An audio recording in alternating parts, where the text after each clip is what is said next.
also ask yourself, am I telling money that I don't need you? Go over there and be with other people because I can't be bothered with you right now. I feel guilty having you around. Go take care of other people. Imagine if you had a spouse like that. Why don't you go over to so-and-so's house and take care of them? Because you don't really need to take care of me. What's going to happen eventually? Well, if they're going over to a person who they could actually be physically attracted to, eventually they're going to stay over there.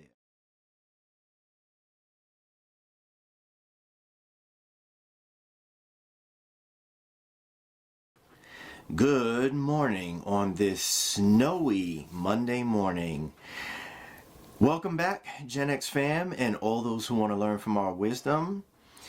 We are coming out of a huge snowstorm, and a lot of us are tired from shoveling. I am one of them. However, I am here to serve your questions and your needs around money and to give you some helpful advice in dealing with it. And today what I want to talk about is your relationship with money. And in having a relationship with money, it really is like a person in our lives. And if we mistreated a person in our lives, that person would soon leave. Money doesn't really leave us because we don't have skills with it. It leaves us because we don't respect it, it doesn't feel appreciated, and it doesn't feel safe in our company. And that might really seem like a strange thing to say, but I'm actually going to go through some things that we do that actually do push money away. The same as if we did them to a person in our lives, that person wouldn't stay with us, and we do these things with money and we cause it to be pushed away from us. So let me jump into the first thing that I want to talk about, and that is that we call it evil. Yes, because of misinterpretations, misquotes, lack of knowledge around where this scripture comes from, we say money is the root of all evil. Nothing could be further from the truth.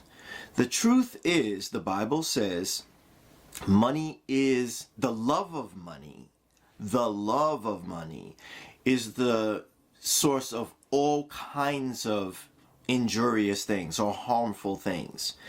Yeah, because people who love money and don't love people, they do some messed up things. Like, they will rob for it. You see people running up on elderly people, punching them out, knocking them down. We see people killing, stabbing. We see people who have absolutely no scruples, who are ready to cheat people out of their life savings so they can line their pockets and they don't have to go out and do any work. Those are people who love money, and they have given themselves up to all kinds of wicked thoughts and wicked behaviors. So yeah, that's wrong. However, money itself is not wrong. In fact, the Bible says money answers every need. And in fact, God has blessed his patriarchs, his servants, over the centuries with material things. I mean, let's talk about Abraham. Let's talk about Isaac. Let's talk about Jacob. All right, let's talk about David. Let's talk about Solomon, the wisest and richest man in all of human history. So money in itself is not evil. But just like a person, if you had a friend or a spouse and you said that everything they touch is corrupted by their touch, how long do you think you would keep your friend? Or how long do you think you would keep your spouse? Just having that view about them would cause you to mistreat them and disrespect them, and it's going to drive them out of your life. So it's the same with money. When we feel that money is evil, we subconsciously do things and behave in ways that it just doesn't feel safe, respected, or appreciated around us. And it packs its bags and leaves. So that's the one thing that we do to push money away. Now, what's number two? Number two is we ignore it. Same as with a spouse or another friend in our lives. Imagine if every time our friend was around us, we just ignored them. And we didn't want to have conversations with them, didn't want to be bothered with them.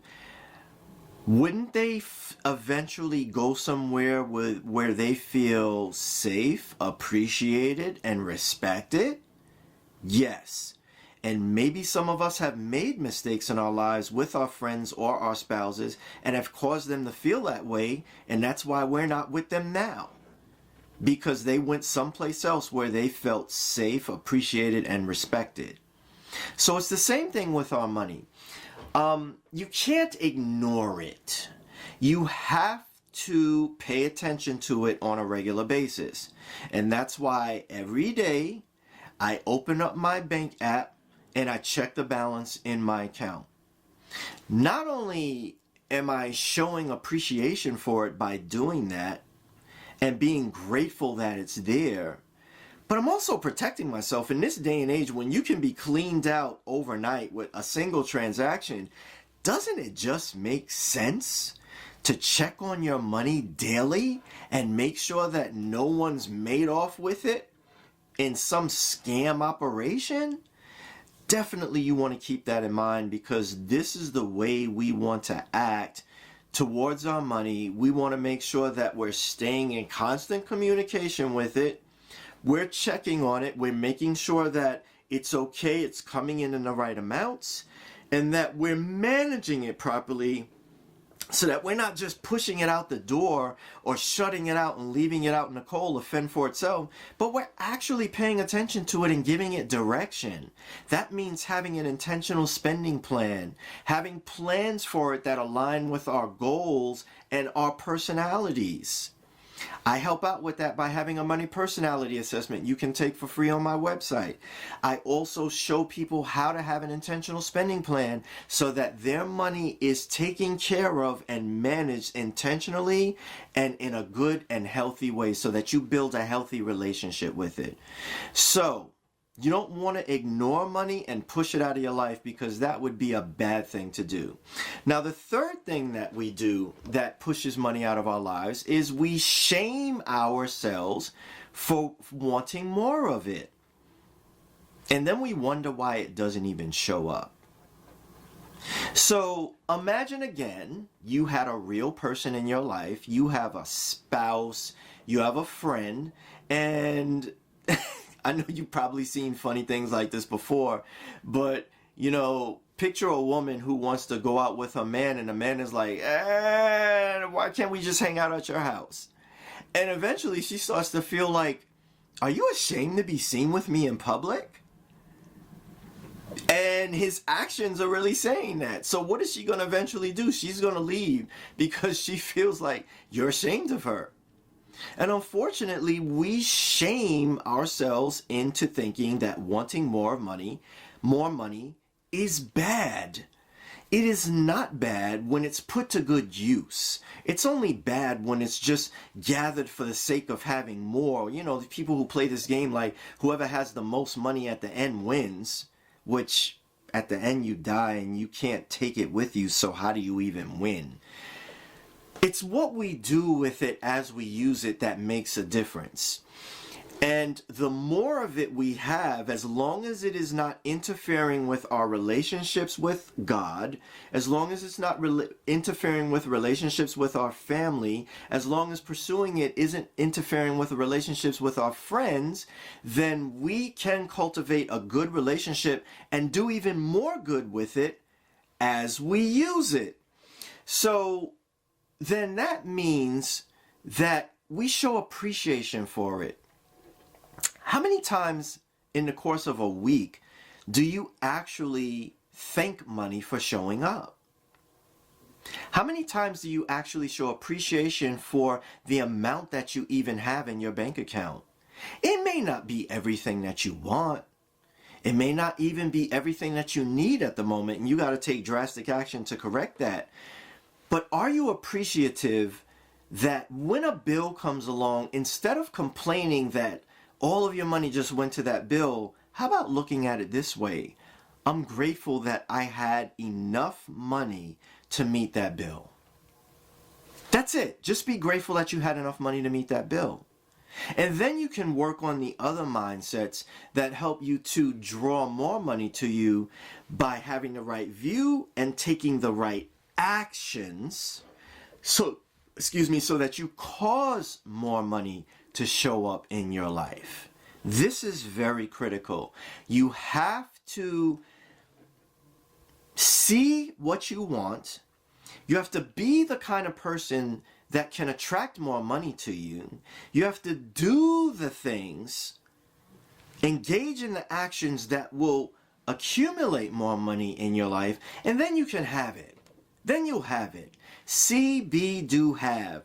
That's an unshakable formula that will help you to win with money and building a strong relationship with your money, as it will with anyone else. You have to be intentional. You have to see the value in having them. You have to be the kind of person that they want to be around. You have to do the things that keep them coming back for more and enjoying your presence, and then you can have the pleasure of their company. Same thing with money. All right. Number 4. We say yes to everyone else's needs and then neglect our own. This is something that I brought up before when it relates to our first responder money personality that you find in my money personality assessment. Sometimes we feel guilty for taking care of ourselves first. However, there's nothing wrong with that as long as it doesn't push over into just abject selfishness where you don't care about anyone. All you care about is extracting what you can from other people and taking care of your own needs. That's few and far between. That's a rare individual. Most people are happy to give and to do for others. However, there's a place for that. You cannot have someone come to you and drain you dry and they're not doing anything to help their own situation. You can't feel that taking care of your own mental health, your own physical health, getting enough rest, feeding yourself properly, clothing yourself properly is wrong until you take care of other people. There comes a time where you have to be fit to function before you can function for other selves. So ask yourself, am I telling money that I don't need you? Go over there and be with other people because I can't be bothered with you right now. I feel guilty having you around. Go take care of other people. Imagine if you had a spouse like that. Why don't you go over to so-and-so's house and take care of them? Because you don't really need to take care of me. What's going to happen eventually? Well, if they're going over to a person who they could actually be physically attracted to, eventually they're going to stay over there. It's silly to even think that you would tell your spouse to go over to somebody's house and take care of them, but yet we do that with our money. Go take care of that person before you take care of me and us. It's insanity.